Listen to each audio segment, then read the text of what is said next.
Okay, so we're into this next example that I mentioned was worth doing. So this one's a little bit different. Instead of having two terms on the bottom, we actually have a cubic with degree 3 on bottom. There's an s here, and there is an s squared here. So this is a 1 and 2 makes 3, 3 on bottom and only 2 on top. So partial fractions will work just fine. So I'm going to need to break this up into partial fractions, okay? Which is, reasonably doable. We saw this before. Okay, how does this work? I have s squared minus 15s plus 41 over s plus 2, and then s minus 3 squared. That's going to break up into 3 parts, okay? I'm going to have one term over the s plus 2, and now I'm going to have a term b over an s minus 3. But unlike the last case, this isn't enough. I also need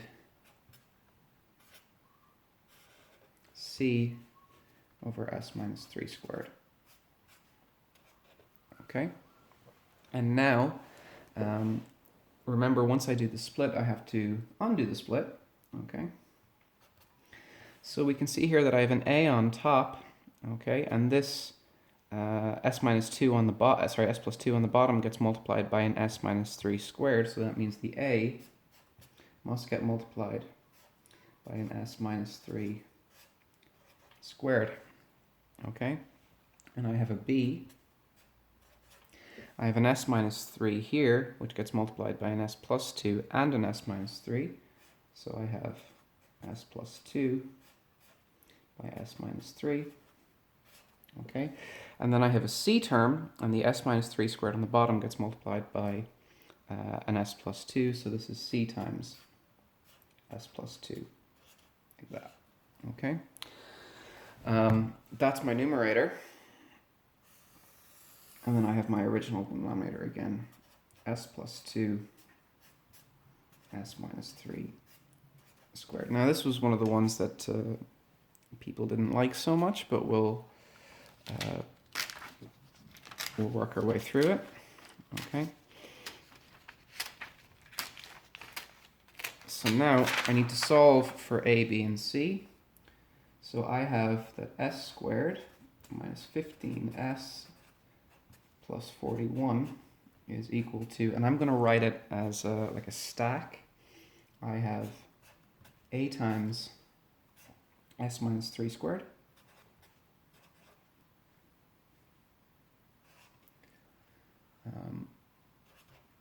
I have b times s plus 2 by s minus 3, and I have c times s plus 2.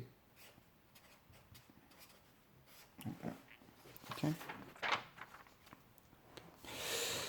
So now I want to actually solve this, and this will take a little bit of multiplication and some cleaning, but it's not so bad. Okay. So what do we have? Okay. I have s squared minus 15s plus 41 is going to be equal to a times s minus 3 squared. So this is a times, and s minus 3 squared is s squared, okay? You have twice their product, which is minus 6s, and then I have the minus 3 squared, which in this case is plus 9.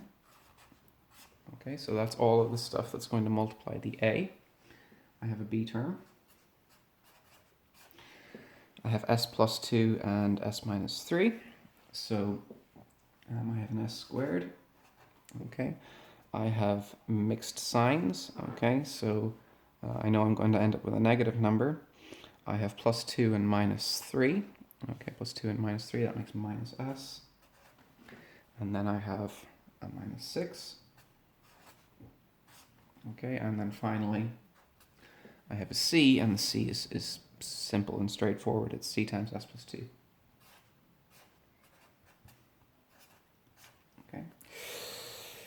So the way I said to do this before was to look at all of the stuff that affects the s squared, all of the stuff that affects the s, and all of the stuff that affects the constants. Okay. So what do we have for the s squared? Okay. Well, we have an a times s squared here, and we have a b times s squared here. Okay. So that's all of my stuff that has s squared in it. What do I have for s? Okay, well, s is a little bit more complicated. We can see I have a times minus 6, so this is minus 6a.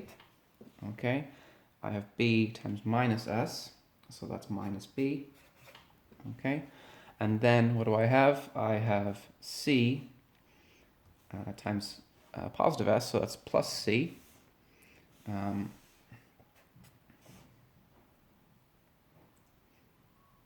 Yeah. Okay. And now I need to know about my constants. Okay. So what do we have here?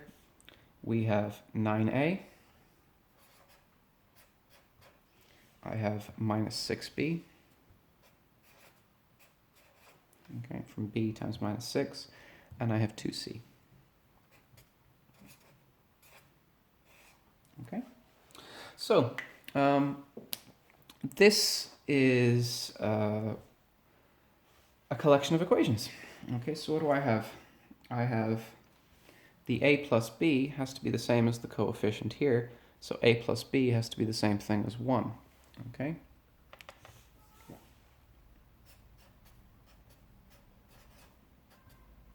Okay, a plus b has to be the same thing as 1. I know that my minus 15s has to be the same as s by all of this stuff. So this is the same as minus 6a minus b and then plus c. Okay. And now finally, I know that my 41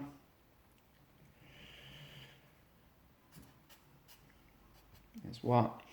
It's 9a minus 6b plus 2 times c. Okay. So, what can I do here? Okay, well, we can see that these two equations here involve a, b, and c. A, b, and c. However, this first one here only involves one of them, which means that I can find an easy substitution, okay, which is that I can take a is the same thing as 1 minus b. Okay, a is the same thing as 1 minus b.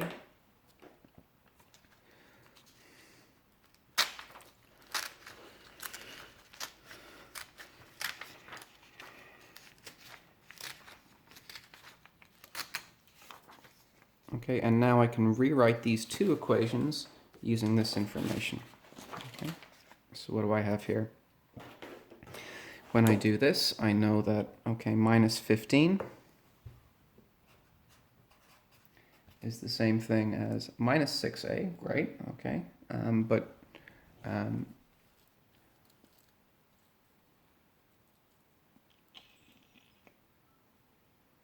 okay, they've changed it the other way around. I'm going to replace the a with the 1 minus b here. So this is minus 6 times 1 minus b. Okay. Minus a b and plus a c. Okay. And I know minus 6 times 1, that makes minus 6. Minus 6 times b, that's plus 6b. Minus b plus c. I'll bring this 6 across, it will become positive, and I end up with minus 9 is the same thing as 5b plus c. Okay, that's an equation that I will underline.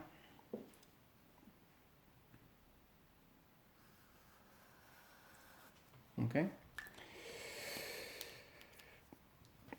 And I can go a little bit further, okay? Minus 9 is the same thing as 5b plus c. I also have the second equation. This is 41 is the same thing as 9 times a. But a was the same thing as 1 minus b. Okay? And then I have minus 6b.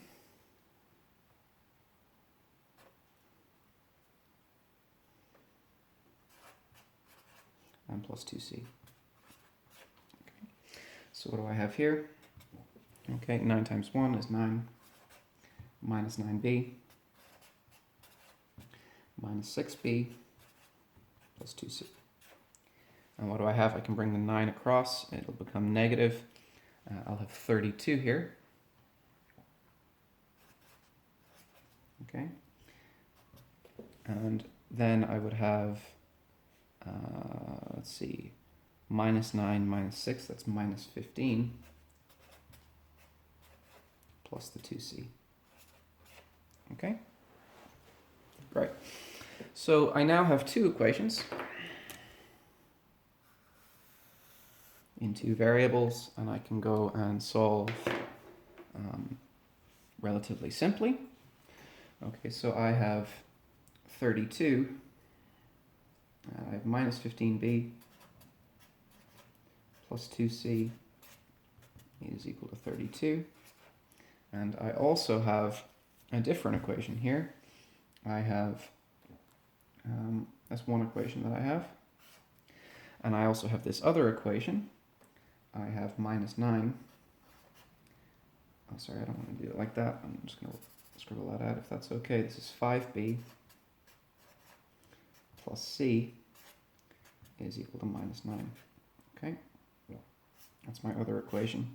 And I want some combination of the two of these that will result in a cancellation.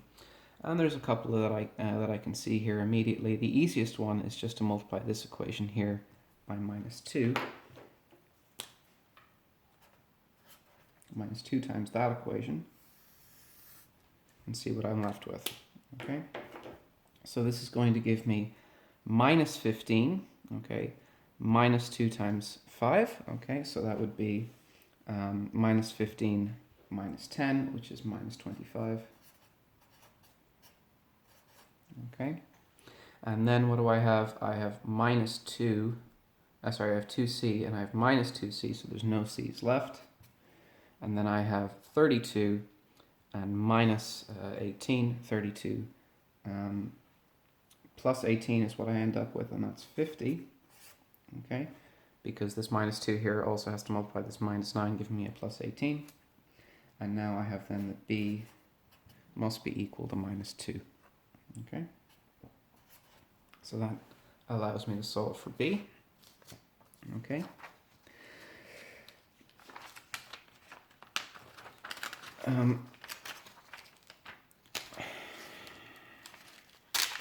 This here. Okay, so now I know b, and this equation here, either of these equations, will give me c in terms of b. Okay, so let's rearrange the first one. Like I said, this is quite a long example. So I have minus 9 is the same thing as 5b plus c, which means that c is the same thing as minus 9 minus 5 times b.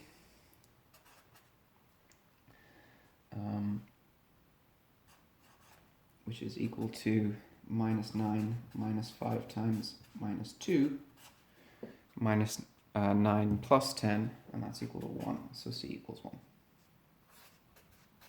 Okay, c is 1. So I have b and I have c. How do I get a? Well, a was equal to 1 minus b. Okay.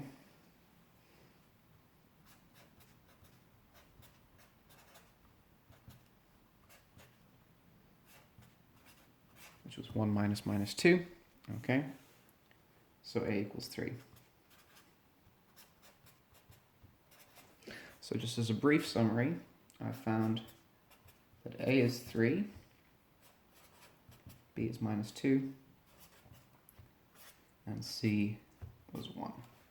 I'll put a little box around that.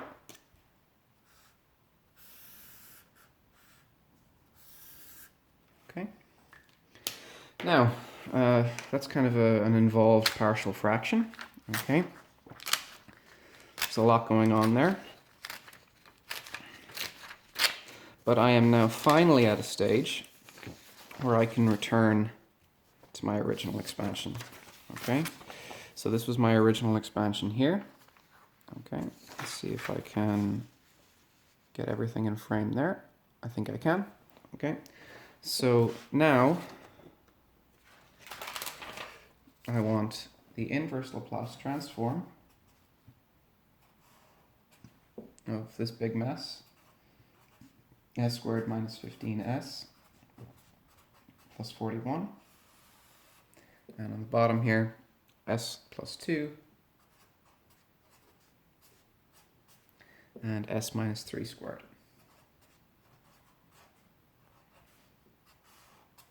Okay, so this is now going to be equal to the Laplace transform, inverse Laplace transform. And I have these three terms. I have a over s plus 2. A was 3. So that's 3 over s plus 2 plus b over s minus 3. Okay. B was minus 2.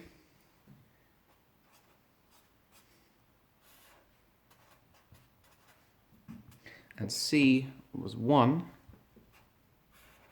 And I have s minus 3 squared.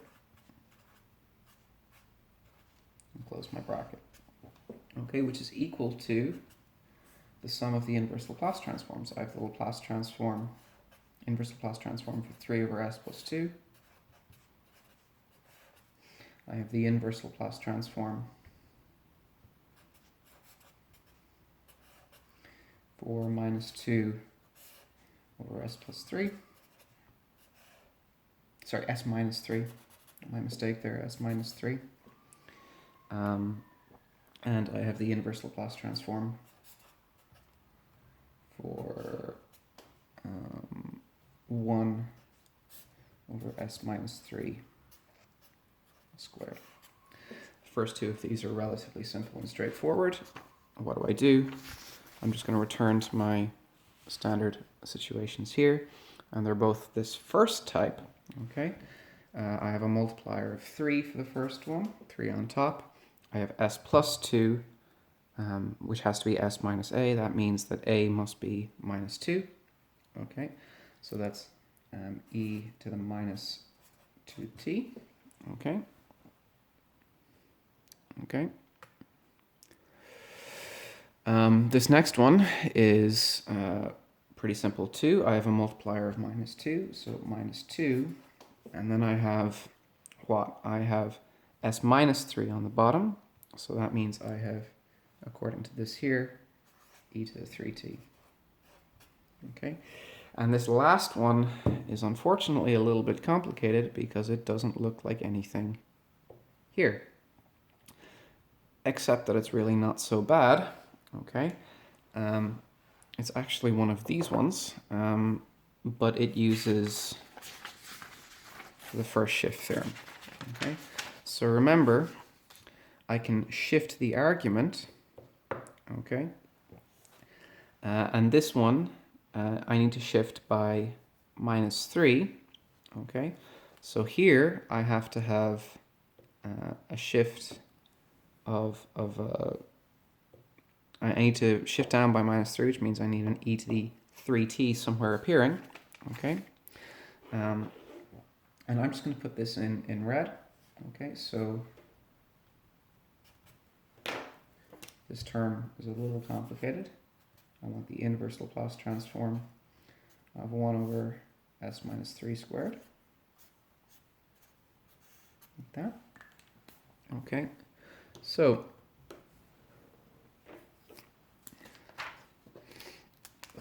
I have to use the shifting theorem here.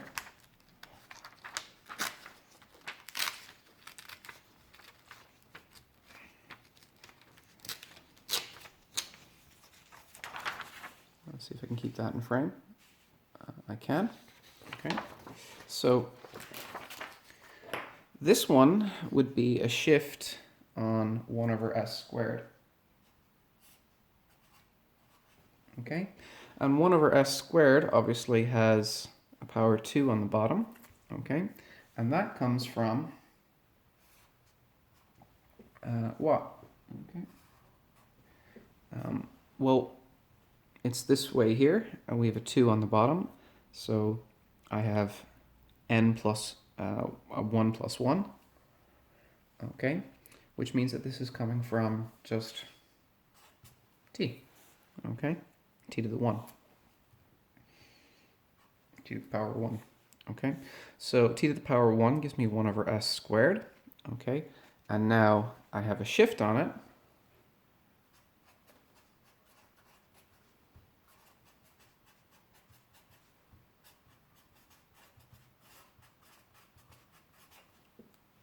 Tells me what? That I can shift the argument here to s minus 3 squared by multiplying by an appropriate exponential factor, which in this case is going to be 3t, and then that has to multiply a t here, okay? So that means that this final term here, 1 over s minus 3 squared, comes from t e to the 3t. So the total solution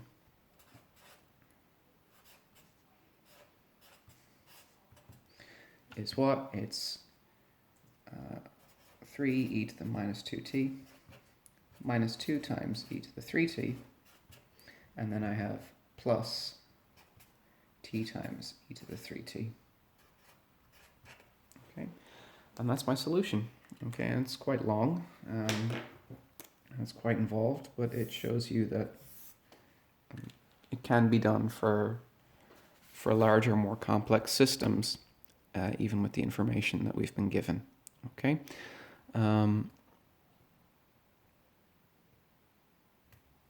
Okay, so that's about as bad as it'll get. There's a couple of other examples here in the notes that you can look at. Some of them involving the first shift theorem. I would recommend that you look at them. And then we'll get on to the next section, which is the Laplace transform for a derivative and how we can use this to solve a differential equation, which is kind of the whole point of learning Laplace transforms. Okay. Okay, so we'll stop there, and I'll continue with the next topic in the next video.